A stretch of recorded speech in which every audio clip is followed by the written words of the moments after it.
Apa goals dari belajar iman kepada Allah? Goals dari belajar iman kepada Allah itu agar kita semakin yakin dan percaya sehingga kita bisa menggantungkan harapan kita, hidup kita, urusan kita hanya kepada Allah Subhanahu wa taala. Itu goals dari belajar iman kepada Allah. Karena kalau kita nggak tahu goalsnya, kita jadi hanya belajar teori dan kita nggak tahu pencapaiannya. Bahwa belajar tentang tauhid, belajar iman kepada Allah itu ada tujuannya. Kita nggak sembarangan jalan atau lari atau nyetir, pasti kita ada tujuannya. Nah, mungkin kita muter-muter di jalan terus kita nggak jelas tujuannya kemana. Gitu juga ketika kita belajar iman kepada Allah, pasti ada tujuannya. Dan tujuan itu harus aplikatif dalam kehidupan kita. Gak boleh belajar Islam hanya menjadi wawasan, gak boleh. Harusnya belajar Islam itu harus menjadi cara hidup. Karena Islam itu bukan sekedar wawasan yang dibahas di kampus-kampus atau di mimbar-mimbar atau di dalam sebuah diskusi. Islam itu adalah cara hidup. Sehingga ketika kita belajar apapun itu tema di dalam Islam, mau itu tentang iman kepada Allah, akhirat, ibadah, syariah, akhlak, dan seterusnya, itu harus aplikatif dalam kehidupan kita sehari-hari. Dan supaya dia bisa aplikatif, kita harus tahu dulu tujuan kita belajar itu buat apa, goalsnya itu apa gitu.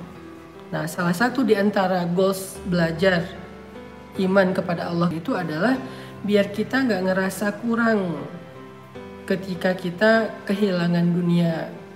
Biar kita nggak ngerasa kurang ketika kita ditinggalkan manusia. Biar kita nggak ngerasa kurang ketika kita tidak punya siapa-siapa. Selama kita masih punya Allah, maka kita selalu harusnya merasa cukup. Hasbunallah. Hasbunallah ya, untuk menolong kita. Sehingga kalau manusia nggak mau menolong kita, nggak apa-apa. Hasbunallah, cukup bagi kita Allah untuk memberi kita rezeki. Sehingga ketika manusia memutuskan jalan rezeki kita, nggak apa-apa. Karena Allah Ar-Razzaq, bukan dia.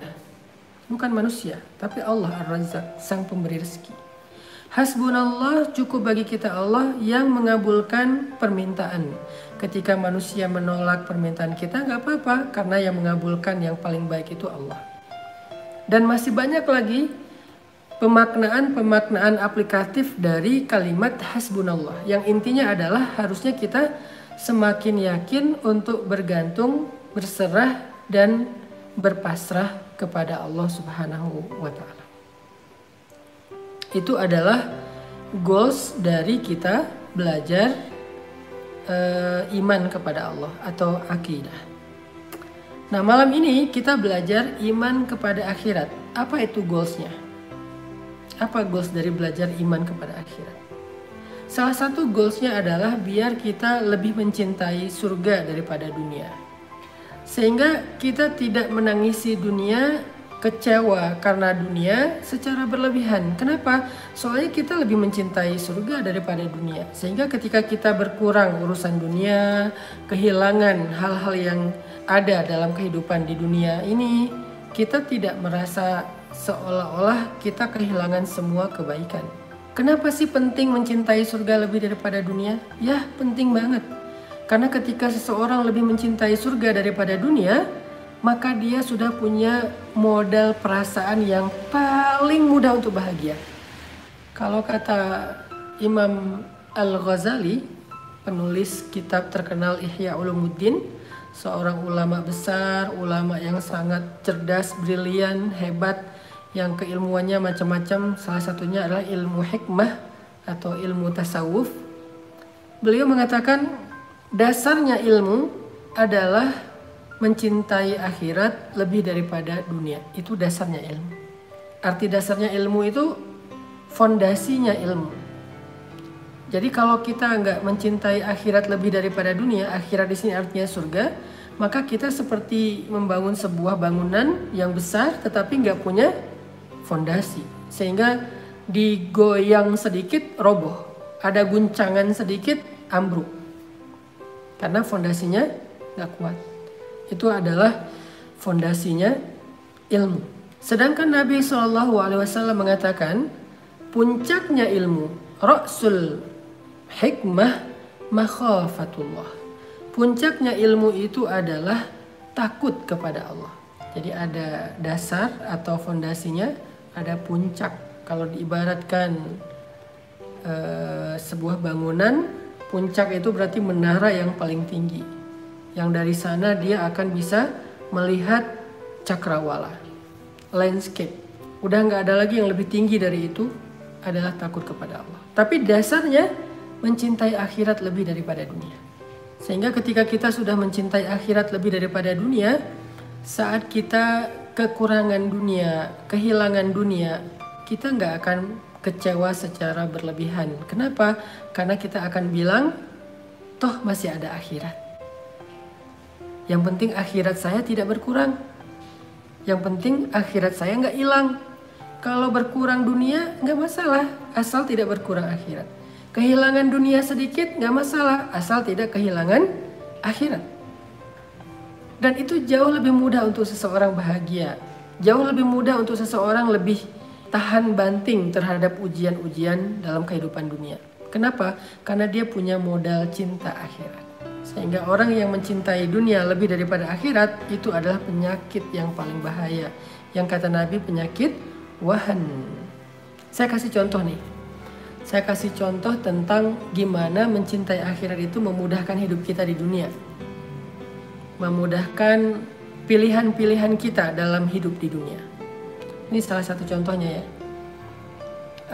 Orang yang mencintai akhirat lebih daripada dunia, maka akan berkurang sifat kikirnya. Bahkan hampir gak punya sifat kikir. Semakin besar cinta dunia seseorang, maka semakin besar pula kekikiran di dalam hatinya. Kalau kita pengen memperbaiki sifat kikir, kita ngerasa kok saya kikir banget ya, kok saya susah banget untuk bantu orang, kok saya susah banget untuk nyumbang, kok saya susah banget untuk berinfak, kok saya susah banget untuk bersedekah. Kalau kita pengen ngebersihin hati kita dari sifat kikir, tazkiyatul anfus, membersihkan jiwa kita dari sifat kikir, salah satu yang harus kita hilangkan adalah hubbud dunia, cinta dunia. Karena menurut kita, ketika kita memberikan dunia, maka kita akan kekurangan. Dan itu matematika dunia banget. Sedangkan akhirat enggak. Semakin diberikan, semakin bertambah. Makanya mencintai akhirat lebih daripada dunia itu salah satu basic ilmu agama. Ketika seseorang lebih mencintai akhirat daripada dunia, dampaknya apa? Saya kasih contoh lain. Contohnya, Hasan dan Husain, cucu Nabi, sedang berselisih. Perselisihan yang membuat mereka agak sedikit marah. Dan itu hal yang wajar terjadi di antara manusia, walaupun generasi sahabat. Kadang mereka marah, kadang mereka ribut gitu. Jadi terjadi perselisihan antara Hasan dan Husain, cucu Nabi. Sehingga mereka jadi marah, lalu mereka diam-diaman, nggak mau saling berbicara. Sampai tiba-tiba datang seseorang memberitahu kepada Hasan, apakah kalian ingat dengan hadis kakek kalian bahwa kata Nabi SAW, jika ada dua orang saudara yang bertengkar, maka yang pertama mengajak damai, maka dialah yang pertama masuk surga. Jadi kalau ada dua orang saudara, adik kakak, suami istri, ipar dengan ipar, atau besan dengan besan, orang tua dengan anak, sahabat dengan sahabat. Kalau ada dua saudara yang bertengkar, kalau ada dua orang mukmin yang bertengkar, maka yang pertama mengajak damai, dialah yang pertama masuk surga. Ketika Hasan dan Husain mendengar hadis ini dari seseorang di antara sahabat, maka akhirnya mereka berlomba-lomba untuk meminta maaf, berlomba-lomba untuk mengajak damai. Maafin saya ya Hasan, maafin saya ya Husein. Enggak kak, saya yang salah, enggak saya yang salah. Maafin saya duluan minta maaf. Akhirnya mereka berlomba-lomba untuk meminta maaf dan berlomba-lomba untuk mengajak damai. Kenapa? Karena mereka pengen duluan masuk surga. Ini nih efek luar biasanya ya dari mencintai akhirat lebih daripada dunia. Sehingga ketika kita punya masalah, yang jadi yang jadi pertimbangan kita bukan dunianya tapi akhiratnya.